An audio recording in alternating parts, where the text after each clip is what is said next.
Hey guys, Miss Cote here, and this is the video to accompany what you should know from the Chapter 40 material about animal metabolism. And this is going to be included in the energy unit. The required reading covers 40.2 through 40.4. So in this episode, we're going to look at some ways that animals maintain homeostasis and the energy requirements that are needed in order to accomplish this. So let's get started. Once upon a time, you learned about the word homeostasis, the tendency of an organism or cell to regulate its internal conditions, regardless of the outside changing conditions. These organisms use a system of feedback controls to make sure homeostasis is maintained. Two vocabulary terms you may hear to describe how organisms can accomplish this are regulator and conformer. Let's look at an example. A regulator uses internal control mechanisms to control internal change in the face of external fluctuation. This river otter manages to maintain a constant internal temperature, about 37 degrees Celsius, no matter how warm or cold the temperature is. A conformer allows its internal condition to vary with external changes. This fish, for example, its internal temperature can range, so when the water is warm, their internal temperature is going to be warmer, and when the water is cold, their internal temperature is going to be lower. Organisms can regulate some things and conform to others. An organism is not locked in to be just one thing. There are many internal conditions that animals need to balance. Some examples would be things like body temperature, blood pH, and blood glucose concentrations. Each of these needs to be maintained at a constant level. For any of these variables, an increase or decrease outside the normal range, which your book calls a set point, will trigger some sort of a response, and this will bring the particular variable back to the normal range. Let's look at a generic way of how this works. Now that the weather is getting colder here in the Northeast, some of us are debating whether or not to turn the heat on. And for those of you who are not familiar with how the heat works in your home, let's follow along. You set your thermostat for a certain temperature.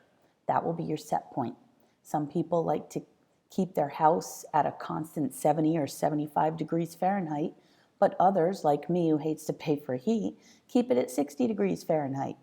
Whatever your set point is, if the temperature inside your house drops to below the set point, this is going to cause the furnace to kick in, start producing heat, and this is going to bring the temperature up.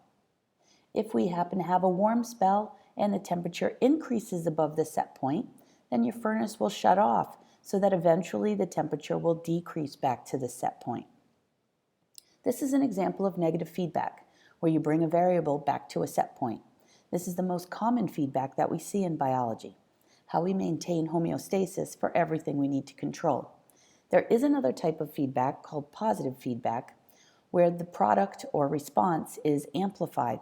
Probably the best example of this would be childbirth, where a woman's contractions become more intense to achieve the end result, which is to push the baby out.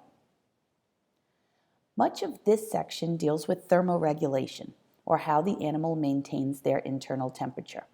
Remember, this unit is all about energy, and this chapter deals with how animals spend or use energy in order to do the things it needs to do. Thermoregulation is one area where an animal will need to spend energy. And how much energy an animal spends on maintaining their internal temperature depends on whether the animal is an endotherm or an ectotherm. Endotherms are those animals who need to maintain a constant internal temperature. We are endotherms. We maintain a constant body temperature of 37 degrees Celsius or 98.6 degrees Fahrenheit. Hopefully you realize that having to generate your own heat costs a lot of energy.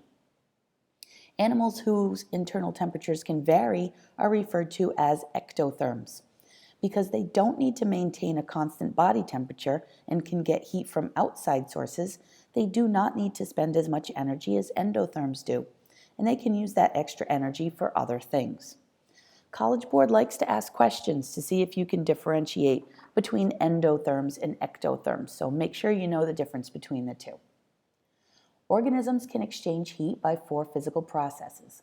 The 2 ways organisms can gain heat is through radiation from the sun and conduction, which is gaining heat by transferring it from another object, like the lizard sitting on a hot rock.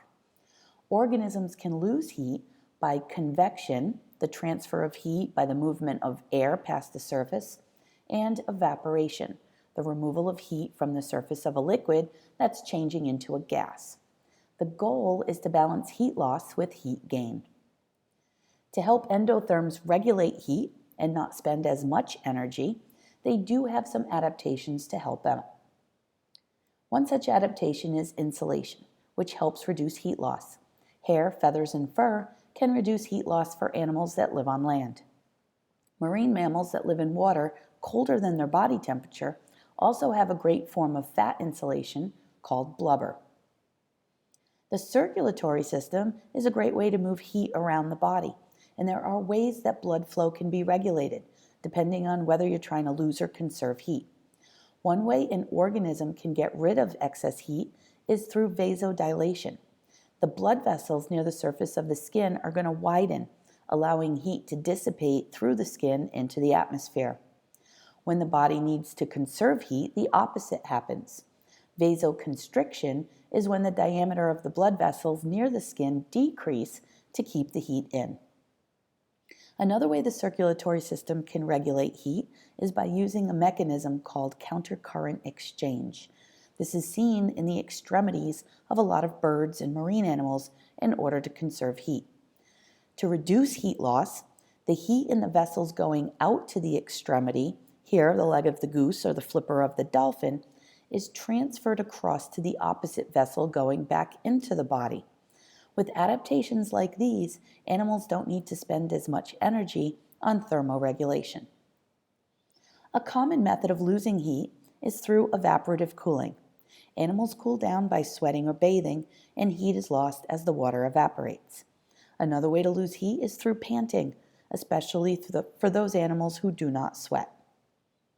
Another adaptation is through behavioral responses. When animals are cold, they can seek out a sunny spot to warm up. Social animals can huddle or pile up on top of each other to keep warm. And conversely, when animals get too hot, they can seek out shade to cool themselves off. Producing heat is called thermogenesis, and this can be done in two ways: shivering and non-shivering thermogenesis. Shivering thermogenesis is pretty straightforward. When you're cold, you shiver and move around in order to get warm. Non-shivering thermogenesis is different. As a response to being cold, your body can redirect your mitochondria to produce heat instead of ATP. Also, some mammals have a special type of fat tissue called brown fat that can produce heat. Brown fat has more mitochondria than regular fat tissue. The last thing I want to say about thermoregulation is that some animals can adjust how they thermoregulate based on the season. For some endotherms, they have the ability to grow a thicker coat of fur or extra feathers during the colder months while shedding them in the warmer months. Some ectotherms that need to survive very cold temperatures can produce special molecules that can act as antifreeze, so their fluids don't freeze when temperatures get below the freezing point. So let's move on to the last section of the episode.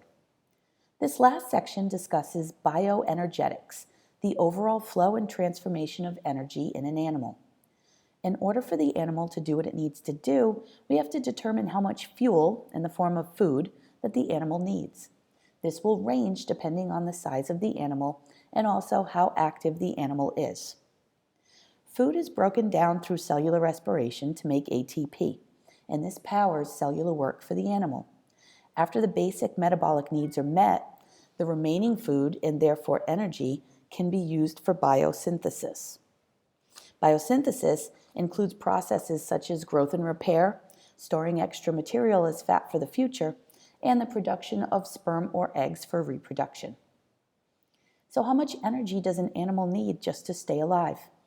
This measurement is referred to as the metabolic rate and includes variables such as the energy content of the food that was consumed, heat loss, and how much oxygen is consumed. For an endotherm, the minimum metabolic rate is called the BMR, basal metabolic rate, while for ectotherms, it's the SMR, standard metabolic rate. Both rates assume the animal is in a non-growing, fasting, non-stressed state.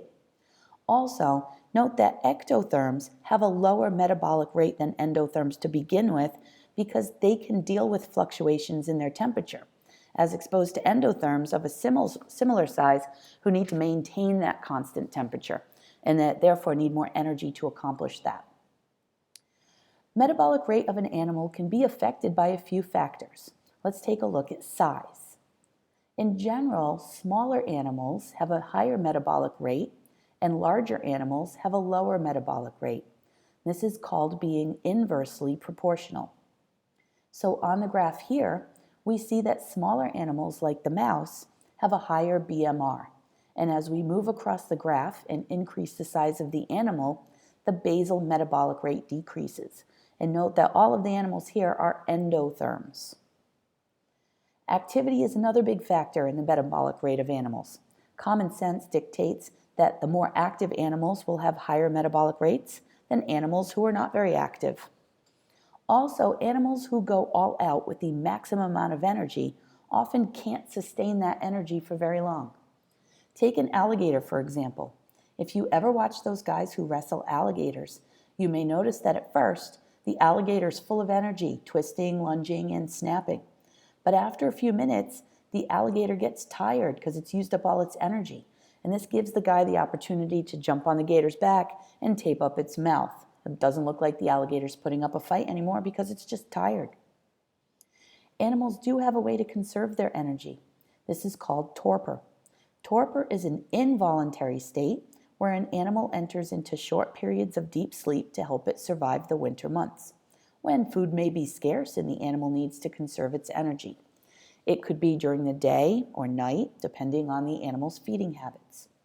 Hibernation is a long-term period of deep sleep to help the animal conserve energy, but unlike torpor, hibernation is voluntary. The animal prepares for hibernation by eating and storing fat to help it survive longer periods of deep sleep. Hibernation is usually marked by hormone changes in day length, cues telling the animal it's time to rest. And that's pretty much it for the material you should know from this chapter. So write down any questions that you have and be sure to remember to ask me in class.